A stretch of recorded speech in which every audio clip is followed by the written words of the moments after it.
very much, everybody. Thank you. Thank you.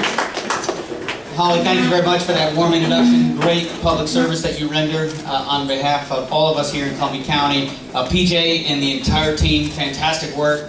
We got a great evening going on here. And I also want to say it's a great privilege to be with A.B. Shaw. You know, just first-rate volunteers who protect us. We count on them for so much. Let's give all our first responders a very warm round of applause. Thank you. Thank you. You know, I get asked, well, what's it like? You know, you're running against this guy who's not from here. You know, he's got all this money, and he is going to stuff your mailboxes and put stuff up on the air. You know, what's that like? But here's my response to it: is, you know, we can do this together. And the best re-election strategy is service. I believe is service. It's following through on what you sent me there to do. I'm proud to have the endorsement of pro-growth policies. The first thing you asked me to do is help us move forward this economy. Let's get growth back in this economy.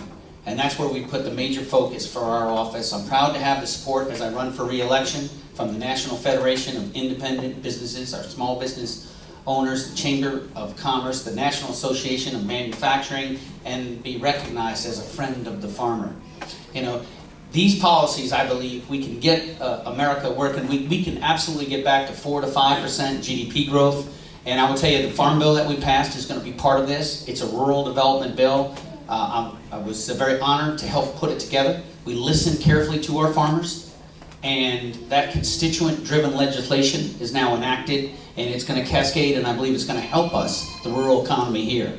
And then the policies that we know that also help is a tax reform that is pro-growth. We're advocating for that. We're talking about regulatory relief and reform, driving down energy costs, driving down healthcare costs, making smart investments, and getting into good trade agreements, and having access to capital for entrepreneurs. These are the factors history shows grows the economy. This is where you've asked me to focus, and this is where we're delivering results. Getting back to a balanced budget, also important. Important to us, it's important to the stability of our economy, also important to future generations, that we get back to a balanced budget.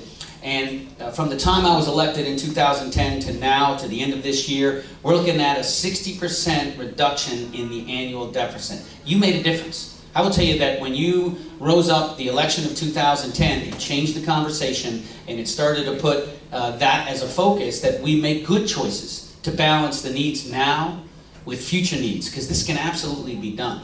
And we have made a difference. You have made a difference. And I just want to reinforce that point, that you made history, and we're continuing to do this together. And the third goal is protecting freedoms. Protecting freedoms from threats from abroad, but also from encroachment here at home. Standing strong on the Bill of Rights. It's because we believe that we can live free.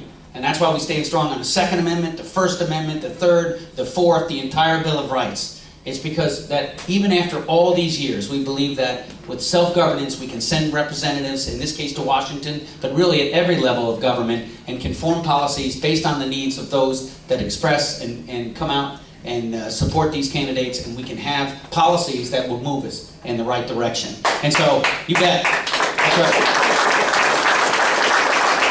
Now, let me say this. You know, in addition to these core goals, we put a focus on constituent service. And just today, for example, you know, I was in Rhinebeck today, and we had the opportunity to honor the most senior female Marine Corps veteran in our country today, and lives in our district, 103 years young. She is World War II veteran, and she is as spry and as spunky and as funny, and she is a wonderful lady. And you know what? She really only had 2 points for me. The first point she says, I didn't do anything special. Now those who were assembled knew better.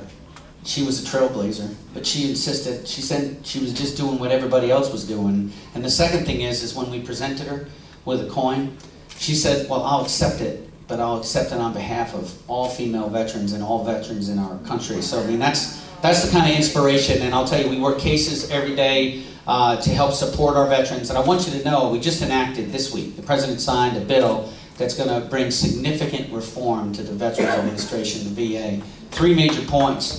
The first thing is we're going to be able to have more access to local doctors. This is something that our office has been advocating since 2011. Now, you know, the Albany VA did score well on their audit, but I mean, we're never resting on our laurels. We're always working to get better. And one of the points that we had given the VA is, look, if the backlog is this long, why wouldn't we use local doctors? So we can reduce that backlog as long as we can retain quality care and make it more timely. We did this in this bill, a very important bill. The second thing is we strengthened the VA. We strengthened the VA in 27 new clinics with more doctors and nurses. We also brought accountability in this bill. That's the third piece of this. More ability for the Secretary to hire and fire. This is really important because General Shinseki, you know, he was somebody really trying to make a difference there, and quite frankly, there were times some of, in his own bureaucracy were pushing back against the change that he was looking to bring. And so as we bring this change to allow for more local access to doctors and strengthening the VA, it's important that the whole team at the VA move and put their oar in the water and all be rowing in the same direction. So that was the third piece of this. And then the fourth piece of this ensures that we have audits and we have external reviews to make sure that these are making progress. This is very important.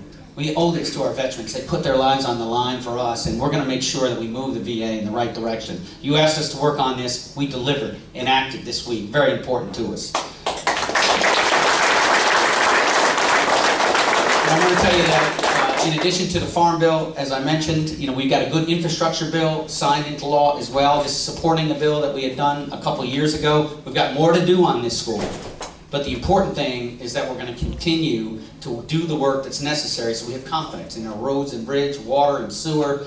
And this helps the economy, and it also keeps our good folks working. And so it's good in every respect, and we got that enacted this week as well.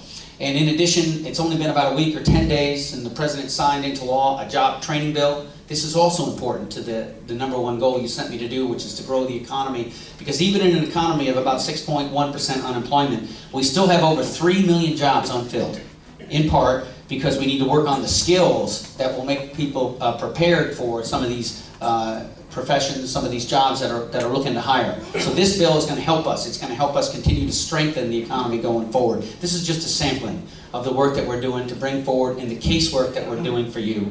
And so let me just close with this, what we can do together, right? Because I would tell you, fear not the money. Fear not. I mean, money, I'm not going to sit here and tell you that that has no role. I mean, it's going to be uncomfortable. You'll see all his nasty, negative, false ads on TV. But didn't they do that 2 years ago?